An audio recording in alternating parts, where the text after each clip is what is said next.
Israeli cuisine is a fusion of various cultures, reflecting the country's diverse population. It features elements of Middle Eastern, Mediterranean, North African, and Eastern European cuisines.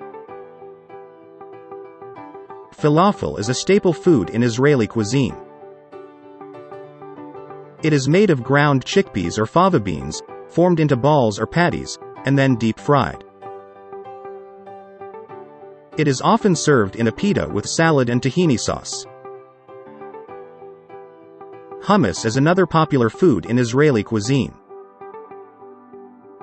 It is a dip made of cooked and mashed chickpeas, blended with tahini, lemon juice, and garlic. It is typically served with pita bread.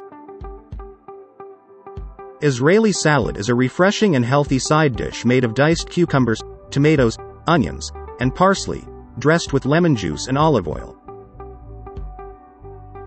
Sabich is a popular Israeli street food, consisting of a pita filled with fried eggplant, hard-boiled eggs, Israeli salad, and tahini sauce.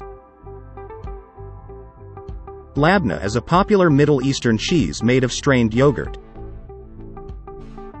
It is often served as a spread with pita bread or used as a dip.